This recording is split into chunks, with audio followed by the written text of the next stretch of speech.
How's it going, guys? Welcome back to another video. Today I'm actually going to be bringing you something a little bit different. This is going to be quite a long video, so guys, you might want to grab a cup of tea or a drink or something if you actually plan on sitting and watching all of this, because in today's video I'm actually going to be taking you back to last year, where I'm going to be showing you all of my complete games pick up for the year of 2014. I know we are well into the year of 2015, and I did actually plan on doing this video last year, but for just many different reasons my channel didn't actually take off. So we're going to be taking a look at all my titles across all 6 platforms: the Xbox 360, the PlayStation 3, the Wii U, the Xbox One and the PlayStation 4. There's 34 games to get through, so guys, let's get cracking. First system we're going to be looking at is the Xbox 360, and the first game, this is in no particular order, the Lightning Returns Final Fantasy 13. This game is the last game in the Final Fantasy 13 trilogy. This trilogy has actually received a lot of hate, and I can understand why.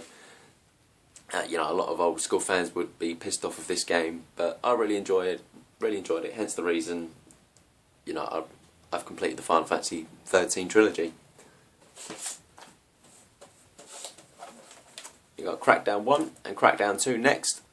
These games, what more can you really say about them? If you're a fan of GTA and open world style games where you can just cause devastation, carnage and destruction, these games are an awful lot of fun. You play as these agents, I guess that's what they're called. You just got to sort of like go around the city and just take out these mobs and these gangs. You can also just go around and just jump all the way around the buildings, collecting orbs and things like that, and it's just, these games are an awful lot of fun to play. Up next, don't judge me for this one, we got Sonic Unleashed. Never actually played this game the very first time it did come out. I haven't actually completed it. I started playing it because there is an awful lot of going back and forth and replaying levels and collecting emblems and stuff to actually progress further into the game. You actually play as Sonic in the daytime levels, and in the nighttime levels you play as he transforms into this werehog. Don't ask. But the nighttime levels, they're a lot more slower paced, they're more action brawl based. The level designs are absolutely brilliant. But the nighttime, they're just too slow, and going back and forth trying to collect, you know, what you need to collect to progress further into the game is very time consuming. You just want to play as normal Sonic in the daytime levels, where the speed of the game is just so much faster, it's so much better. But I might go back and complete this, but what I have played of it, it is a fun game, it's just very time consuming. Moving on to the PlayStation 3, I picked up the Final Fantasy X HD Remaster, well, 10 and 10-2. One of those games that I never played the very first time around. Played 10-2, and it's probably one of the best games I've ever played. I don't know what took me so long to play it, just it took me about 50 hours to complete it. The story, the characters, I just absolutely loved it. Haven't gotten around to playing 10 Part 2 yet, don't know if I will. If I've got time I might go back and play it, but Final Fantasy X is a game that I really did enjoy, and they are actually bringing this out again on the PlayStation 4 sometime in mid-May, I think it is. Up next we've got Dark Souls 2, the spiritual successor to Demon Souls, and we've had this just re-released on PlayStation 4 and Xbox One. I think it's called The Scholar of the First Sin, which is basically just a remastered version of it, as well as a Game of the Year edition. You get all the DLC content, but this was probably in my top 5 games of the year last year. Very hard, many hours of you know, struggle, but after about 60 hours I finally got through it, and it was well worth it. Absolutely love this game, and I would recommend it to anyone. Assassin's Creed 4, again, bit like playing this came out in November or October of 2013 when the PlayStation 4 and Xbox One was released. This is one of the launch titles for it. And this is probably my favourite Assassin's Creed game that I've actually played in the series so far. It's got the best story, it's got the best assassin in it. Just the ship battles in this game are absolutely immense. recommend anyone who's an Assassin's Creed fan or open world games or adventure fans to play this. It's got pirates in it, what more could you want?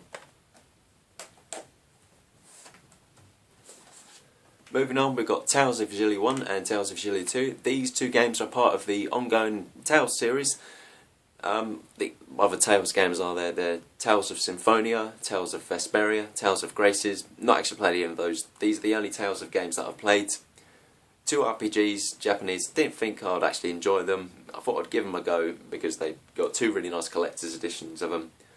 Played the first one first, obviously. Really enjoyed it. Then I picked up the second one last year, and I really enjoyed these games. You can actually go back and play these games twice because there's different outcomes. You can play as two different characters in this one, and this one you actually get choices to actually make.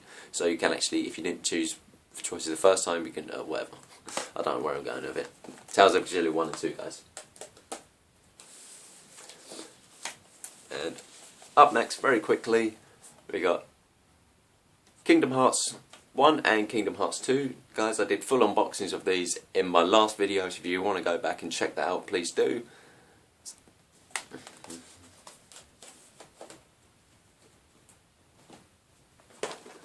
And now on to the Wii U. Sorry, the Nintendo Wii. We got Sonic and the Black Knight, Sonic and the Secret of the Rings. I love Sonic games, what more can I say? Without this spiky blue blur, I wouldn't be playing video games today probably. This blue hedgehog is the main reason I'm actually playing video games.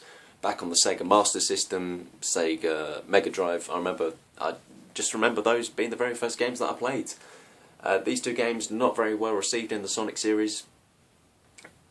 I think Sonic's been, really harshly hated on. I think it's just been a very easy target to be hated on.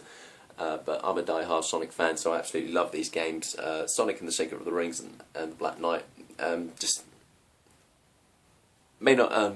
Sonic and the Secret of the Rings. Very, very frustrating gameplay control mechanics because Sonic's actually moving by himself. The only way you got to steer the Wii remote, back and left and right to actually move in directions, and sometimes it can cause many stressful deaths that just feel like that weren't your fault. But like all other Sonic games, the soundtracks to the games are absolutely amazing. So yeah, but again, personally, I love them. Another Sonic game, Sonic Riders Zero Gravity. Again, this was criticised for the controls. Apparently, they weren't very responsive, but I didn't have any problems with them. The controls, they were very, very responsive when I played them. Played the original Sonic Riders back on the GameCube, I think it's back in 2006. I put about 30 to 40 hours into that game. Goes to show you how much I loved it. And again, this is just one of those games that for whatever reason just took me a long time to get around to playing, and when I did, it was a very good fun game to play and I loved it. And now on to next up we got Okami. Japanese RPG. The style of graphics in this game is like a Japanese watercolour painting. This game is unlike anything I've ever played before. This game has never actually received the high acclaim that it does actually deserve. It's one of those games that, again, it took me a very long time to play. It's one of those games that I have a list, not an actual technical list, of games I might actually one day play in the future, and this was always on that list. There are actually many others, just like the Kingdom Hearts 1 and 2, Final Fantasy X. Those were on that list of games that I want to play, just for whatever reason you just never get round to playing them. And again, this is one of those games. Okami, this has straight away become one of my favourite games of all time. And the best game that I actually played of 2014, better than any release games that actually come out last year. I just, again, put about 45 hours into this game. And I loved it. It's just unlike anything I played before. You play as this White Wolf Okami. There's no, or Amaterasu, as she's actually called. There's no dialogue in this game. All the characters sort of like speak in a sort of like weird sort of thing, and it's all just subtitles placed at the bottom. But I just absolutely love this game. Next up, we're moving on to the Wii U, and up first we got Mario Kart 8. Just an absolutely trailblazing game of fun. One of the main reasons I bought the Wii U was because I just really wanted to play this game. The last Mario Kart game I played was the Mario Kart Double Dash on GameCube. Me and my brother had many hours, tons of fun on that game, and this game is no different. You know, just playing a lot of this game online recently. Some games, it can be very frustrating at times because you can just be in first place, approaching the end of the finish line. You get twatted by a red shell from behind 3 or 4 times. You're in first place and you finish about 5th or 6th, right at the line. That is the most frustrating part of this game. Up next, we got Bayonetta 2. Again, another reason I bought the Wii U is because this game was a Wii U exclusive. Played the first game back in 2010, I think it was released, on the Xbox 360, and I absolutely loved it. It's just an absolutely brilliant hack and slash, so many fun, you know, boss fights, so many epic moments, and this game is no different. The art direction and style of the boss fights, just so many great epic, over the top crazy moments. I absolutely love Bayonetta. And up next we have Super Mario Bros. U. This is the first Mario title that I actually owned since Super Mario 64. I just never really got into Mario games. I'm not hating on Mario. I was always a Sonic over Mario fan. But also another reason I bought the Wii U is because I did actually want to build up a collection of Mario games, and this is the start. And this is probably the start of it. Very colourful, very frustrating at times. This game can actually be very hard, but it's but I loved it. And onto the exclusive fighting games of the Wii U, the Super Smash Bros. This has probably got this has the biggest roster of the Super Smash Bros. Series so far. I'm not sure how many characters there are actually on it, but there's just so many to actually play as. Obviously, my main character, Sonic the Hedgehog. I completely suck at this game. I've been trying to play it online a couple of times, and I always get my arse handed to me. But it's still a good fun game to play, and it's just one of the many reasons again why I bought the Wii U, because you couldn't play this on any other platform, and there are many other titles that are coming out, you know, this year, like Xenoblade Chronicles X, Captain Toad's Treasure Tracker, Donkey Kong Tropical Freeze, Sonic the Lost World, all games I do actually aim to pick up, Yoshi's Woolly World, and Kirby the Rainbow Curse. All fantastic art style games that you can't play anywhere else. Part of the reason I picked up the Wii U. Moving on, Xbox One. We've got Tomb Raider, the Definitive Edition, a game that I did actually own on the Xbox 360, but I did trade it in. I don't know why, I just did. And this was actually a game that when I didn't have in my collection, I did fancy playing it again. And the Definitive Edition was bought on the Xbox One. There is a huge notable upgrade in this game. And again, another reason I picked up this Definitive Edition is because you get this cool art book, digibook with it, which I probably will be doing an unboxing for it at a separate time. Another game for similar reasons. We've got Sleeping Dogs, the Definitive Edition. Again, similar to Crackdown and GTA, those open world style games. Absolutely loved it the very first time. This you actually play as an undercover cop who goes undercover with the Triad. Brilliant story. The characters and the voice acting are absolutely immense in this game. There's tons to do. Not that much of a huge difference. Just I think the facial animations and just some of the city just looks a little bit sharper, but there's not that much of a huge upgrade. And again, comes with this cool art book that again I'll probably be doing an unboxing for that. Up next we got the special edition for Middle-earth: Shadow of Mordor. A bit similar to the battle system for games like Assassin's Creed. It did feel a lot like an Assassin's Creed and Batman crossover. Not a bad thing. The ending of the game was very disappointing because the last boss was a quick time event. I hate those. But the game itself was actually very fun to play. Not a totally memorable story, but it's a game that I really did enjoy playing, and it's absolutely beautiful. And onto a game that's just sheer fun. The This is Sunset Overdrive. This feels like a cross between, how would I describe it? Probably a cross between Dead Rising and Infamous. Just some of the weapons that you can use and just the way that you grind and you know, glide over the city is very reminiscent of a style of Infamous. Colourful, crazy, over the top, adventure, open world, brilliant game. And speaking of another open world game, I don't buy many of these, but this is a driving game, Forza Horizon 2. Got one of the most beautiful open world looking games I've ever seen. Played Forza Horizon 1 on the Xbox 360. Absolutely loved it. Many hours of gameplay was put into that game, and there's just something about the Forza Horizon series that I just absolutely love. This is just once I'm done with the main story, yes, you can call it a story. I just sometimes just like to just boot this game up and just drive around, just looking around the city for about an hour or so. Just up next, we got the Halo, the Master Chief Collection. What more can be said about the Halo series?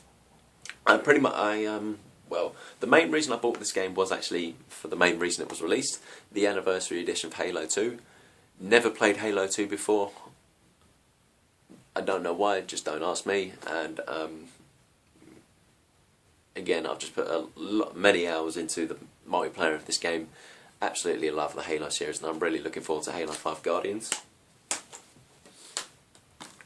And up next we got the prologue to the upcoming Metal Gear Solid 5, The Phantom Pain. We've got Metal Gear Solid 5, Ground Zeroes. Only about 2 hours long. The main mission, you can't really call it anything else than that. But it's a good way to get you adapted to how the new style or format what Metal Gear Solid 5 is going to be. An open world game. This is actually very small, the open world, but it does a good job of, you know, getting you used to what the new style is going to be. There is many ways you can play this. You can play it stealthily. You can just go out all guns blazing. You get caught on camera. Just the way you're not meant to play these games. Again, it's a really good fun game to play, and it just really got me hyped for the upcoming full release, September 1st, 2015. Metal Gear Solid 5: The Phantom Pain. That game might be my game of the year, and it was in my top 5 most anticipated games of the year. And speaking of games of the year, this is my actual game of the year, released game of the year for 2014, Dragon Age Inquisition. Put 50 hours into this game, one of the most gorgeous games I've seen on next-gen hardware. Yeah, I didn't play Dragon Age Origins or Dragon Age the second one, but Dragon Age Inquisition, I think this is a follow-up to the first two, but I think there's also enough of it to stand on its own without you having to play the first two. But yeah, this is an absolutely gorgeous game, many hours spent on it, and there's still tons more to do. I haven't slayed one dragon in this game yet because I'm just not anywhere near strong enough to actually take them on. I reckon I could quite easily double the length of this. I reckon quite easily put about 100 hours into this game. Up next, we're on to the PlayStation 4, and we have Watch Dogs. This game, set in Chicago, the open world games is the after playing this, open world games is what actually really got me excited for, you know, open world games in general, just because how gorgeous this game looks, particularly at night time when Chicago's all lit up and thunderstorms and it's raining, and you know, very our character Aiden Pearce, he's very not the most interesting characters. You know, the other characters, the side characters, were actually much more interesting, but this game does actually have some really good missions. Most notably, my favourite one, probably the one where you got to bust out of prison. So sorry, spoilers alert there, guys, but that's all I'll be saying. But yeah, really good fun game to play. We've got Far Cry 4, one of my favourite shooting games of last year. Beautiful open world. It does feel more or less like a reskin of Far Cry 3, but Far Cry 3 for me was absolutely perfect. The only thing that, again, this game has in common with Far Cry 3 that lets it down is we don't get to see enough of the villain, like Vas Montenegro. We didn't see enough of him, and again we don't get to see enough of Pagan Min. In this one, is a really cool, badass, bad guy, but we just don't get to see enough of him. And I think there's just enough differences to make it stand on its own that separates it from Far Cry 3. Assassin's Creed Unity, the very first time they actually introduced co-op in this game, I've had many great fun hours playing this and playing some of the co-op missions with friends in this, but this is as buggy as hell still. We've run across many problems in this, but this has probably got the best combat system I have actually seen in an Assassin's Creed game. You just loads of different weapons, loads of different guns that you can use. There's things like axes, there's swords, there's heavy swords, there's halberds, just axes. There's just lots of different things that you can use in this. Not the most interesting setting. Set in the French Revolution. It's sort of like it just finished again. It finishes very abruptly, but it's a good fun game to play. Up next we have Destiny. Enjoyed it when it very first came out. It's more fun to play with friends. Everything that I played with this so far I've actually played by myself, played the story, played the multiplayer by myself, and I think I've hit level 25. I haven't played this in a couple of months because it is such a grind. It's many hours of just trying to reach the next level. It just doesn't feel like it's worth it, but it is a good game. It's very fun to play. If I started playing this with friends, I'll probably quite easily get back into it, but Destiny is, yeah, it's a very good game. And up next we've got the Infamous Second Son, and we also have the DLC chapter they brought out for it, Infamous First Light, where we get to play as Fetch, one of the other characters in the game. Again, just like Watch Dogs, after playing this game, one of the facial animations, the facial capture on this game is absolutely brilliant. Set in Seattle, I think it is.